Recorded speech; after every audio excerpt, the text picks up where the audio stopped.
Hello students, कैसे हैं आप सब लोग। मैं एक बार फिर से आपके लिए लेके आ गया हूं आपका अगला टॉपिक। तो बेटा, जैसे कि आप लोगों को पता है कि हमने relation between the electric field and potential कर लिया था, है ना। तो उसके आगे का टॉपिक स्टार्ट करते हैं। तो उसी में एक टॉपिक हमारे पास आ गया था, आप लोगों को याद हो अगर, कि इक्विपोटेंशियल सरफेस क्या होता है ना। और मैंने आपको बताया था कि मैं इस पे एक अलग से स्पेशल वीडियो बनाऊंगा, क्योंकि एक क्वेश्चन 100% है कि इससे मिलेगा आपको, ठीक है ना। तो इसको टॉपिक को स्टार्ट करते हैं थोड़ा सा, ठीक है। तो याद करो, मैंने आपको क्या बताया था कि इक्विपोटेंशियल सरफेस का मतलब क्या होता है। बेटा, इक्विपोटेंशियल सरफेस का मतलब होता है, वर्ड से ही समझ में आएगा। देखो, इक्वी का मतलब क्या होता है। इक्वी का मतलब होता है सर इक्वल, है ना। और पोटेंशियल आपको बता ही रखा है क्या होता है ना। तो मान लो V, तो इक्वल पोटेंशियल हो ऐसे सरफेस को हम क्या नाम देंगे, इक्विपोटेंशियल सरफेस। समझ पा रहे हैं, कोई दिक्कत नहीं। तो आपको अगर डेफिनेशन लिखनी है तो लिख सकते हैं कि any surface that has same electric potential at every point on it is called the equipotential surface. समझ पा रहे हैं, मतलब कोई भी एक सरफेस मैंने ड्रॉ कर लिया, ठीक है। अब इस सरफेस के अंदर किसी भी पॉइंट पे अगर पोटेंशियल की वैल्यू यहां पे V है, यहां पे भी V रहे, यहां पे भी V रहे, यहां पे भी V रहे, यहां पे भी, हर जगह V रहे, हर जगह सेम रहे पोटेंशियल की वैल्यू, तो ऐसे सरफेस को हमने क्या नाम दे रखा है जी, इक्विपोटेंशियल सरफेस। समझ में आ रही है बात, कोई दिक्कत नहीं है, ठीक है। तो क्वेश्चन जो आता है वो ये नहीं आता कि इक्विपोटेंशियल सरफेस किसे कहते हैं। इसकी कुछ बेटा कुछ बेसिक प्रॉपर्टीज आती हैं, उनको हम डिस्कस करेंगे आज, ठीक है ना। तो हमारा जो टॉपिक है वो है प्रॉपर्टीज ऑफ इक्विपोटेंशियल सरफेस। तो बेटा, नंबर 1 प्रॉपर्टी की अगर मैं बात करूं, तो पहली प्रॉपर्टी जो होती है कि कोई इक्विपोटेंशियल सरफेस मान लो मैंने बना दिया, ठीक है। तो इसके अंदर मान लो कि मैं A पॉइंट से B पॉइंट पे जाता हूं, ठीक है। मैं यहां से यहां तक गया, ठीक है। तो आपको पता है कि ये क्या है, ये मैंने क्या बनाया है, ये मैंने बनाया है इक्विपोटेंशियल सरफेस बनाया है, ठीक है। तो अब आप एक बार बताओ, इसके अंदर अगर आप वर्क डन निकालें तो वर्क डन के लिए हमने एक फॉर्मूला बनाया था कि sir VB minus VA is equal to होता है WAB अपॉन Q0, ठीक है। ये तो याद है। इसकी क्रॉस मल्टीप्लाई अगर मैं कर दूं तो आपको मिल गया था कि WAB is equal to Q0 into VB minus VA। कोई दिक्कत नहीं है इसमें तो, ठीक है। पर एक बात बताओ कि अगर इक्विपोटेंशियल सरफेस के अंदर हम यही चीज कैलकुलेट करना चाहें पोटेंशियल डिफरेंस के टर्म्स में, मान लो मैं यहां से एक टेस्ट चार्ज को लेके जाना चाहता हूं B तक, तो वर्क डन अगर आप कैलकुलेट करेंगे तो एज यू नो दैट कि इक्विपोटेंशियल सरफेस का मतलब यहां पे जो पोटेंशियल है वो पोटेंशियल यहां पे भी होगा। तो यानी कि आप कह सकते हैं कि sir VA is equal to तो क्या है, VB है। दोनों को V अगर मान लूं तो यहां पे अगर आप इसको पुट करेंगे तो क्या हो जाएगा, Q0 into V minus V, और V माइनस V 0, और 0 की मल्टीप्लाई किसी में करेंगे तो सब कुछ क्या हो गया, 0। तो यानी कि इक्विपोटेंशियल सरफेस के अंदर आप कोई भी वर्क डन करेंगे तो टोटल वर्क डन क्या होगा, 0 होगा किसी भी चार्ज के लिए, ठीक है ना। तो सबसे पहली प्रॉपर्टी तो इसके ऊपर न्यूमेरिकल भी बनता है, क्वेश्चन आ जाता है कई बार डायरेक्ट 1 नंबर में, 2 नंबर में, बल्कि मैंने एक बार 3 नंबर में भी देखा था, लॉजिकल में डाल देते हैं। बहुत बच्चों को नहीं पता ये वाली बात, ठीक है ना। तो इसलिए इसको नोट डाउन कर लेना विद प्रूफ, ठीक है। अब बात करते हैं अगली टर्म की। अगली टर्म ये आती है नेक्स्ट, मतलब प्रॉपर्टी जो आती है वो ये होती है कि बेटा जो इक्विपोटेंशियल सरफेस है ना हमारे पास, इसके अंदर अब पोटेंशियल है तो यानी कि चार्ज तो होंगे ही, तो चार्ज है तो बेटा इलेक्ट्रिक फील्ड भी तो होगा ना, है ना। क्योंकि अभी लास्ट वीडियो में क्या किया था कि E is directly proportional to B, तो होता ही है, बस निगेटिव डायरेक्शन में है, ठीक है ना।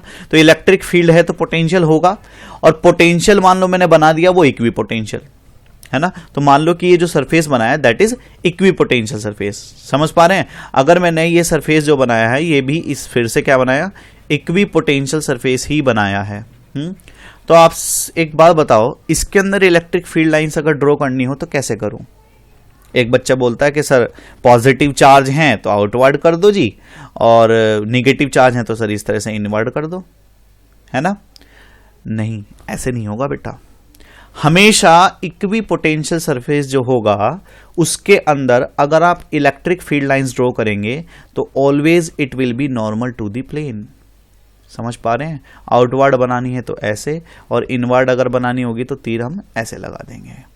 समझ पा रहे हैं, बट हमेशा नॉर्मल टू दी प्लेन। अब आप पूछेंगे क्यों सर, क्योंकि बेटा नॉर्मल टू द प्लेन अगर आपने मान लो लाइन नहीं बनाई, सपोज दैट कि मैं इसको नॉर्मल टू द प्लेन नहीं बनाता हूं, मैंने क्या किया, एक ऐसे कोई इलेक्ट्रिक फील्ड मान लो पॉजिटिव चार्ज के लिए ऐसे बना दिया, आउटवर्ड बनेगा। तो एक बात बताओ, आउटवर्ड अगर है, ये ऊपर है, ये ऐसे इस तरीके से ऊपर टंगा हुआ है, ठीक है ना, तो इसका अगर मैं कंपोनेंट यहां पे निकालूंगा तो एक कंपोनेंट तो आ जाएगा इधर की तरफ, मान लो थीटा से, इसको मैं क्या कह सकता हूं, ई कॉस थीटा। तो यानी कि इलेक्ट्रिक फील्ड इस डायरेक्शन से इस डायरेक्शन में चल रहा है। और एक बात बताओ, अगर किसी एक डायरेक्शन से दूसरी डायरेक्शन में इलेक्ट्रिक फील्ड इंक्रीज हो रहा है तो उसके अपोजिट डायरेक्शन में क्या होगा, पोटेंशियल डिक्रीज होगा, इंक्रीज होगा। मतलब याद है ये वाली बात, बताई थी लास्ट वीडियो में, लास्ट वीडियो से लिंक है बेटा पूरी। जिसने वीडियो नहीं देखी है मैं आपको लिंक दे दूंगा, ठीक है ना, डिस्क्रिप्शन में, और लास्ट में भी वीडियो के लिए आपके पास डाल दूंगा अपलोड, ठीक है ना, तो आप उसको देख लेना, अदरवाइज ये वाली वीडियो समझ नहीं आएगी, ठीक है ना। टॉपिक बहुत इंटरेस्टिंग है। तो अगर इलेक्ट्रिक फील्ड इस डायरेक्शन में इंक्रीज हो रहा है ई कोस थीटा के टर्म में, तो अगर इसी डायरेक्शन में बात करें तो इलेक्ट्रिक पोटेंशियल क्या हो रहा होगा, डिक्रीज, और इस डायरेक्शन में बात करें तो इंक्रीज। लेकिन इक्वी पोटेंशियल सरफेस में तो ना तो इंक्रीज होता ना डिक्रीज होता है कि नहीं। तो यानी कि आप अगर इस तरीके से या इस तरीके से या इस तरीके से या इस तरीके से इलेक्ट्रिक फील्ड बनाओगे तो हमारे पास दिक्कत यह आ जाएगी कि इक्वी पोटेंशियल सरफेस जिसको हम कहते हैं वो टर्म हो जाएगी कैंसिल आउट, फिर हम उसको नहीं मान पाएंगे। समझ पा रहे हैं। तो इसलिए हम क्या करते हैं, हमेशा इक्वी पोटेंशियल सरफेस में electric field always normal to the plane. ठीक है, इसको अपनी लैंग्वेज में आप लोग लिख लेना, बहुत काम की चीज है ये, ठीक है ना। तो ये बात आपको याद रखनी है। समझ पाए, कोई दिक्कत नहीं है। चलें आगे। तो नेक्स्ट जो प्रॉपर्टी होती है वो ये होती है, इक्वी पोटेंशियल सरफेस जो होता है ना वो हमेशा क्लोज होता है अगर स्ट्रॉन्ग फील्ड है, और अगर आपका फार्दर फील्ड है, मतलब आपका वीक फील्ड है, तो हमेशा दूर दूर हो जाएगा। समझने की कोशिश करो।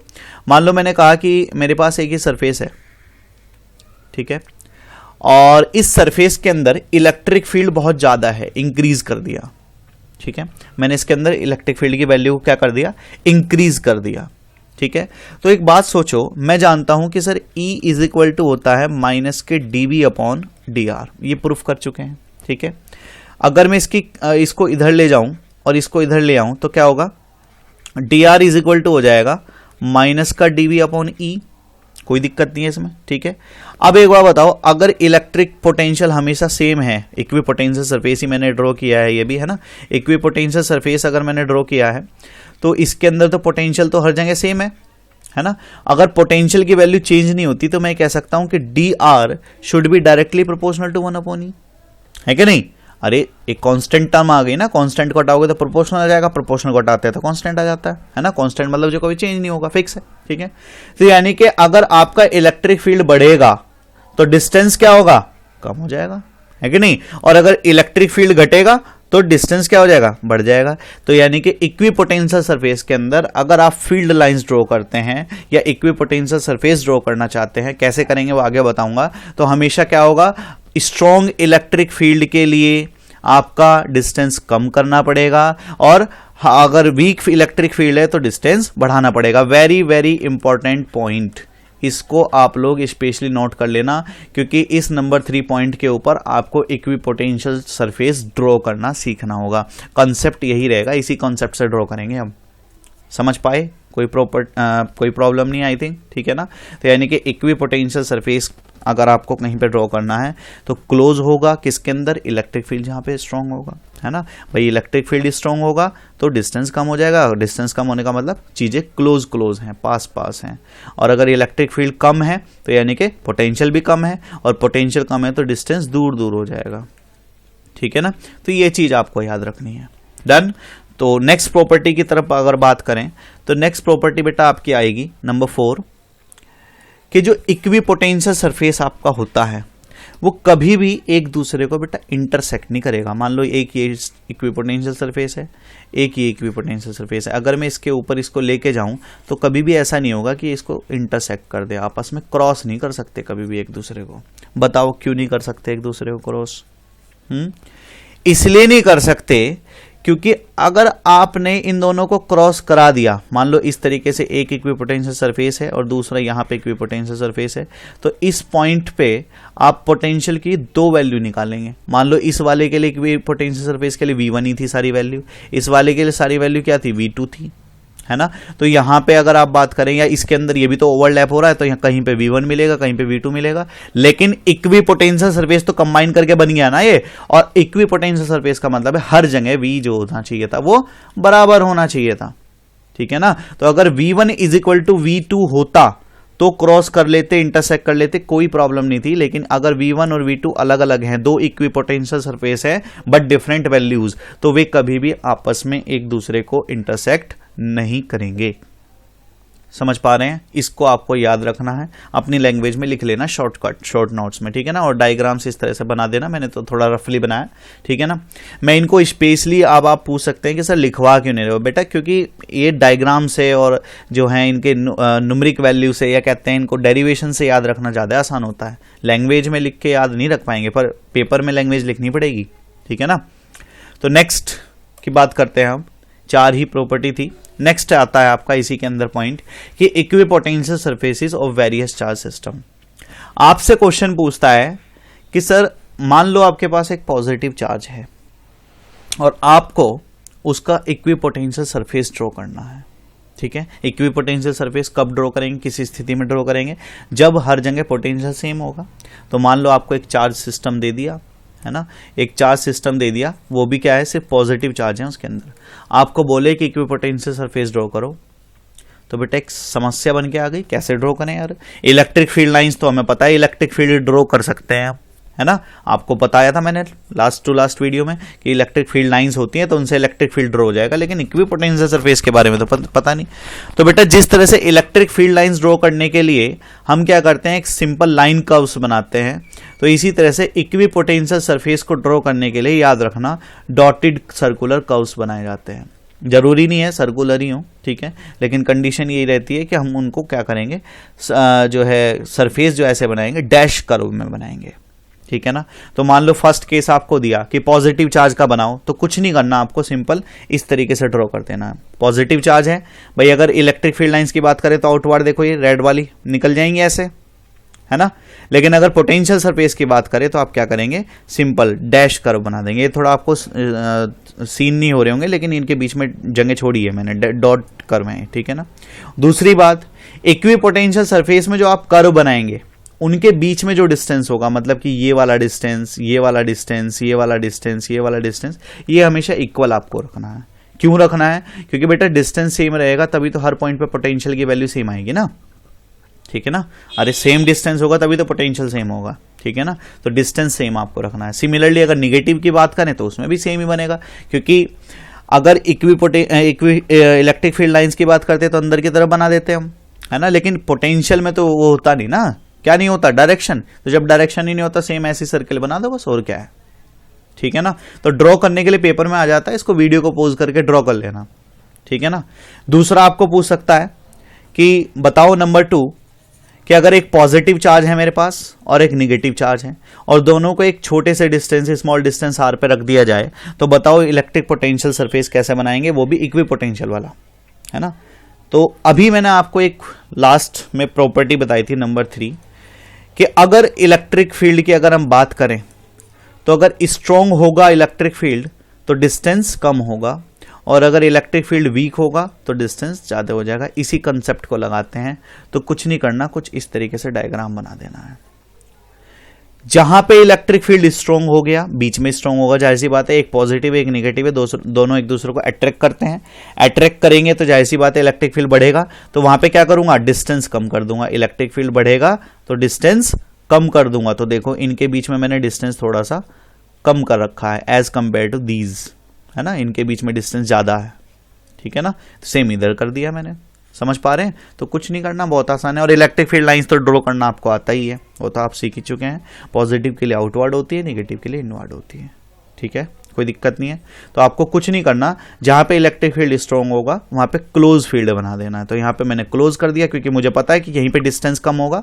अरे पॉजिटिव और निगेटिव एक दूसरे को अट्रैक्ट करेंगे, और जब दोनों एक दूसरे को अट्रैक्ट करेंगे तो डिस्टेंस तो कम होता चला जाएगा ना, और डिस्टेंस जहाँ कम होगा वहीं पर तो इलेक्ट्रिक फील्ड स्ट्रॉन्ग होगा ना। तो स्ट्रॉन्ग इलेक्ट्रिक फील्ड आपने यहाँ पे ड्रॉ कर दिया, बस हो गया, दैट्स इट। ठीक है ना। तो इसको भी बना लेना, बहुत इंपॉर्टेंट क्वेश्चन है, इनसे रिलेटेड कभी कभी पेपर में डायरेक्ट भी आ जाते हैं। ठीक है ना। नेक्स्ट आपसे पूछ सकता है नंबर 3 ये वाला, कि अगर मान लो दोनों ही सेम चार्ज है, एक पॉजिटिव है दूसरा पॉजिटिव, निगेटिव भी हो सकता है, तो कुछ नहीं है यार, आपको पता है कि यहां पे क्या होगा, बीच में आर की वैल्यू क्या होगी, इंक्रीज हो रही है, रिपेल करेंगे ना, और जहां पे आर इंक्रीज होता है वहां पे ई डिक्रीज हो जाएगा। तो यानी कि क्या बना दो, दूर दूर बना दो। तो बस देखो मैंने यहाँ पे बीच का डिस्टेंस अगर आप ये देख पा रहे हैं तो पॉजिटिव है, डिस्टेंस बढ़ रहा है, तो डिस्टेंस बढ़ रहा है तो क्या होगा, फील्ड भी वीक कर दिया, और वीक का मतलब दूर दूर कर दिया। देखो यहाँ पे फील्ड लाइंस दूर दूर कर दी और इस साइड कम कम कर दी, क्योंकि एक दूसरे के साथ क्या आ रहे हैं, इन्फिनिटी पे ही एक दूसरे से नजदीक क्या बढ़ा रहे हैं। ठीक है ना, ये इधर जाके इधर जाके। ठीक है ना। तो बस आसान सिम्टम है। अगर ये वाला नंबर 3 प्रॉपर्टी जो मैं बता दिया आपको वो समझ गए हैं तो कुछ नहीं है इक्विपोटेंशियल सरफेस बनाना। ठीक है। नेक्स्ट एक और आ जाता है कि इक्विपोटेंशियल सरफेस बनाओ आप, क्या कहते हैं, किसी यूनिफॉर्म इलेक्ट्रिक फील्ड के लिए। तो कुछ नहीं है, एक इलेक्ट्रिक फील्ड लाइंस अगर ड्रॉ कर रखी है आपने, नंबर 4 है कि इलेक्ट्रिक फील्ड लाइंस आपने ड्रॉ की हुई हैं, ये रेड कलर में जो मैंने ड्रॉ की हैं, आपको इनके लिए इक्विपोटेंशियल सरफेस बनाना है। तो ये बात मैं आपको अभी लास्ट प्रॉपर्टी में बता चुका हूं, 4th वाली में, शायद आई थिंक 2nd वाली में, सॉरी, कि हमेशा electric field always normal to the potential field, है ना। तो कुछ नहीं करना, इनके परपेंडिकुलर मैंने देखो ये शेप इस तरह से बना दी ताकि आपको दिख जाए। ठीक है ना, 3D फिगर। तो ये क्या है, देखो इलेक्ट्रिक फील्ड इसके परपेंडिकुलर जा रहा है कि नहीं जा रहा है। देखो ये सरफेस इस तरह से बैठा है, मान लो नीचे पड़ा है जैसे किताब हो, है ना, और उसके ऊपर ये लकड़ियाँ जैसे हमने खड़ी कर दी जैसे, है ना, तो परपेंडिकुलर फील्ड बना दिया।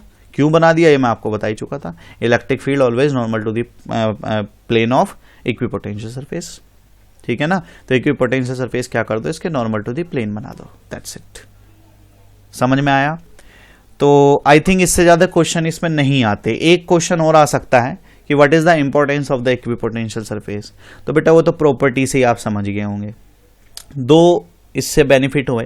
पहला कि अगर आप इक्विपोटेंशियल सरफेस को रेगुलर इंटरवल पर ड्रॉ करते हैं तो आपको पता चल जाएगा कि कहां पे स्ट्रॉन्ग फील्ड है और कहां पे वीक फील्ड है। कैसे, स्ट्रॉन्ग फील्ड के लिए क्लोज हो जाएंगी लाइंस, है ना, और वीक फील्ड के लिए फर्दर दूर दूर हो जाएंगी। ठीक है ना। तो एक बेनिफिट तो हमें ये पता चला, एक इंपॉर्टेंस ये पता चली है। ठीक है। दूसरी इंपॉर्टेंट वही जो हमें इलेक्ट्रिक फील्ड लाइंस से पता चलती है, क्या, एक विजुअलाइज पिक्चर दे देता है ये, क्योंकि फिजिक्स का मतलब फिजिकल वर्ल्ड होता है। तो एक विजुअलाइज पिक्चराइजेशन हमें पता चल जाता है इसके बारे में कि जो ये है इसकी डायरेक्शन किधर होगी और मैग्नीट्यूड किधर होगा फील्ड का। समझ पा रहे हैं, कोई दिक्कत नहीं है। ठीक है। तो आई थिंक इससे ज़्यादा मेरे अकॉर्डिंग इससे ज़्यादा आपसे इक्विपोटेंशियल सरफेस के अंदर क्वेश्चन नहीं पूछता है। ठीक है ना। तो बेटा इसी तरह अपनी तैयारी करते रहो। ठीक है ना। जो बच्चे 12th में हैं और जो 12th पास कर चुके हैं उनके लिए मैंने बताया था कि मैं SSC की सीरीज़ लेके आ रहा हूँ। डेली बेटा मैं अभी नहीं ला पा रहा हूँ क्योंकि थोड़ा सा अभी लॉकडाउन चल रहा है, आपको पता ही है हमारी कंट्री में भी, तो इसलिए थोड़ा सा वर्क प्रेशर हमारे ऊपर है कि कैसे बच्चों के एग्जामिनेशन कराए जाएं, कैसे उनकी सिचुएशन रखी जाए। स्कूल का बहुत ज़्यादा प्रेशर रहता है। ठीक है ना। और इसीलिए मतलब थोड़ा सा टाइम नहीं निकल पाता है, और एक वीडियो बनाने में बेटा बहुत समय लगता है। छोटी सी वीडियो बनाने का मतलब है 3 से 4 घंटे देने पड़ेंगे। ठीक है ना। लेकिन मैं कोशिश करूंगा कि आपको ज़्यादा से ज़्यादा समय दूं और जल्दी से जल्दी आपका सिलेबस कंप्लीट हो जाए। ठीक है ना। तो चलिए मिलते हैं फिर नेक्स्ट वीडियो में। अगर आपको वीडियो अच्छी लगी है, टॉपिक अच्छा लगा है तो बेटा लाइक करो, सब्सक्राइब करो और दोस्तों के साथ शेयर करना मत भूलना। ठीक है। चलिए, जय हिंद, जय भारत।